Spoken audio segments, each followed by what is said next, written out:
If you're currently with a man who loves God but is not burning for God, or you find yourself in a situation like this in the nearest future, these are the steps to take to help him become the priest of your relationship, to help him become the priest of your marriage.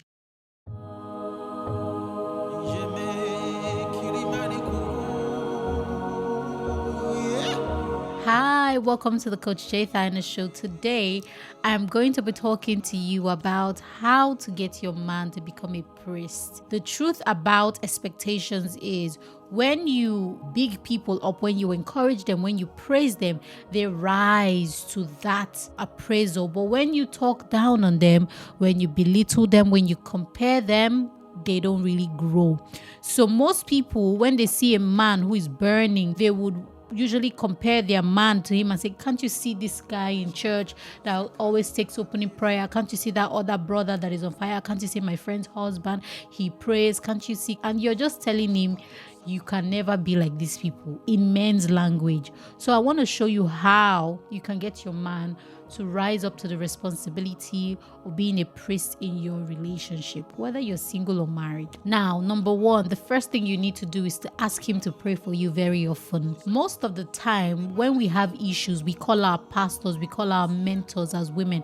We barely remember that God has sent us a man that can be a priest to us. So ask him to pray for you. I always do this, and it just makes him feel in charge, like, yes, I'm praying for her.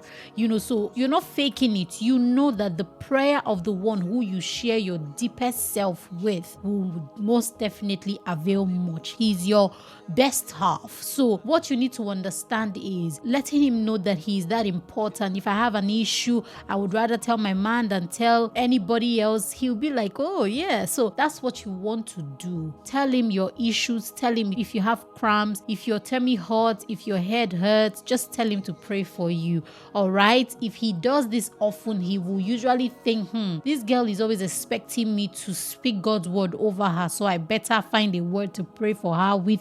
I better study so that if she asks me any question, I am ahead of her spiritually.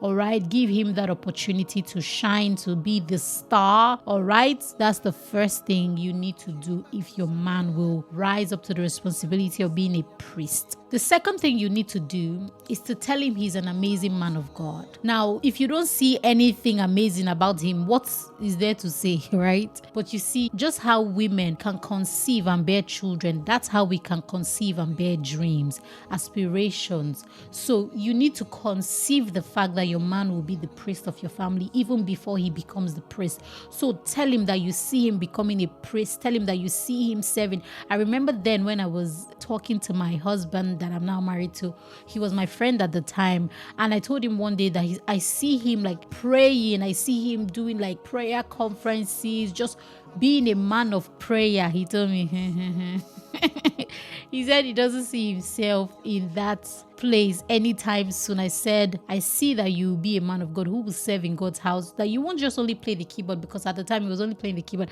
I told him that I see you holding the mic to proclaim God's word. Today, it's amazing that he is one of the most, I don't want to brag about him, but he takes the opening prayers at church. He lays his hand on people that don't even believe in God and they get their healing. I used to tell him then that he had the gift of healing. He'll tell me, yeah, well. But you see, my constant belief, my constant, view of who he will be was always coming out of my mouth. I was not quiet about who I saw him become in the spirit realm. So make sure that you can conceive the dreams of who your man will be and tell him, just how Joseph saw that his brothers will bow to him and he told them whether they will sell him or not. He told them anyway. So tell your man anyway. Don't think, this one that doesn't come back on time, this one that hides his phone, what am I telling him? Tell him anyway. All right. You will be so amazed at how he will start to think one day like this. He will just have an encounter and think, oh, my wife has been telling me this, or my girlfriend has been telling me this, that I'm a man of God. Really, I'm rising up to who I've been called to be. I'm emerging, I'm shining, I'm living for God. Words are seed, so he will always remember your words. Don't keep quiet, okay? Number 3 thing you should not do is make sure that you don't compare him with other men who are already living the life. He has eyes, he can see them. So telling him that, why can't you be like this auntie's husband, or why can't you be like this other minister in church, or that uncle, that pastor, you are just demoting him. You need to promote him with your expectations of who he will become. Don't look at who he is now. That's why you must not compare the him of now. Compare who he will be to who he currently is. Those are the 2 people you should compare, not him with another person. Tell him that I see you becoming like this, not becoming like this person. I see you praying and things are changing for us, not praying like Pastor Shomole or doing all the pastor this, pastor that. Make sure that you're comparing him with his future self. But that's not really comparison. That's just appraisal. That's just motivation. Tell him that you see him doing these things and you know that all these people, they are nice. So, but this, even when I was friends with him, I had some male mentors, but when I got a confirmation from God that he would be my husband, I stopped asking them for any advice, any encouragement. I was always running to 24, even though sometimes 24 would just be thinking, you say, let me get back to you. But I'm already showing him that you are the most important man in my life. Your word matters to me more than all my male mentors. So make sure that he is your male mentor. Maybe he can't be today because he's not raising up to the responsibility. But as time goes on, I remember when I became certified as a relationship coach 2 years ago, I was telling him that I don't think people are going to patronize me because I've been a rapper. Everybody knows me as a rapper. Why would people patronize me? And he told me that nations are coming to the brightness of your light. You will be overbooked. You will go from overlooked to overbooked. I proclaim this over you. It was a random conversation, but he entered into his priest mode. And honestly, I have gone from overlooked to overbooked, honestly. Like, I now turn some coaching bargains down because it doesn't work with my time, it doesn't work with my schedule. This is something that he proclaimed over my life about a year ago or 2 years ago now. I think it was a year ago. So when you need counsel, go to him. Sometimes he might not have everything as powerful as how your pastor would tell you, but let him know that he's more important to you than your pastor. Most times women respect their pastors more than they respect their husbands. That's a slap on your face as a woman because you are telling the pastor's wife that she married better than you. The person she chose is better than your own choice. That means you make bad decisions, you make bad choices. So let everybody in your life know that you made the best choice. He might not have risen to that position yet, but you trust that he is a priest. You trust that he will become who God has called him to be. The last one is to push him and encourage him to have a spiritual mentor. This is so very important. Most women take the risk of marrying a man that doesn't have a mentor. You are setting yourself up for premium tears because no matter his temperament, no matter how laid back he is, how God-fearing he is, how conservative he is, whatever it is, he will need a man like him to encourage him.